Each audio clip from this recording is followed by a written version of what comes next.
ever read a book that gives you all the information but you really don't understand it until later on? That's how the exciting award-winning novel Song of Solomon by Toni Morrison, published in 1977, is. In this intriguing novel, the reader follows the interesting life of Malcolm Dead III, aka Milkman, as he ventures through life's challenges and troubles whilst getting a glimpse at the past of his ancestors along the way. Throughout the book, the author uses lots of imagery to capture and trap the reader in the story filled with lots of descriptive details. For example, in this reading, the author is describing a creek that the milkman must pass in order to find what he is looking for. He sat down, took off his pants, holding his shoes in his hand, he waded on. Unprepared for the coldness of the water and the slimy stones at the bottom, he slipped to one knee and soaked his shoes, trying to break his fall. He righted himself with difficulty and poured the water out of his shoes. Since he was already wet, there was no point in turning back. He waded on out. After half a minute, the creek bed dropped 6 inches and he fell again. Only now he went completely under and got a glimpse of small, silvery, translucent fish as his head went down. Snorting water, he cursed the creek, which was too shallow to swim and too rocky to walk. He should have put a stick to check death before he put his foot down, but his excitement had been too great. He went on, feeling with his toes for firm footing before he put his weight down. It was slow moving. The water was about 2 or 3 feet deep and some 12 yards wide.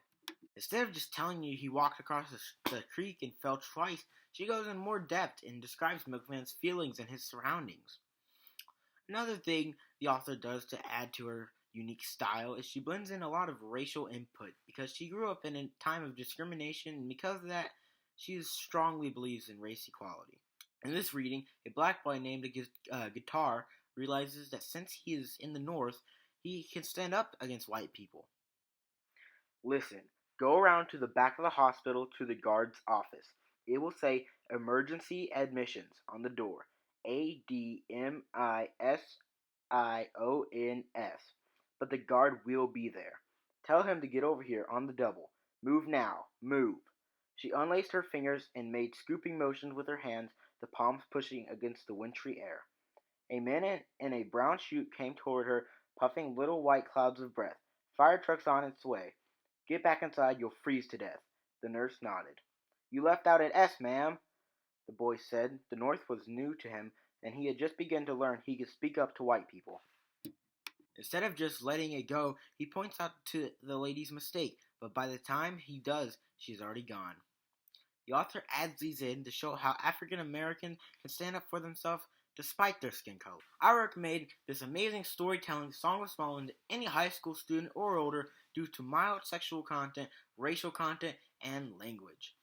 In conclusion, if you're looking for a book that grabs and hooks you into the story, then go to your local library or Amazon.com and pick up Song of Solomon by Toni Morrison today.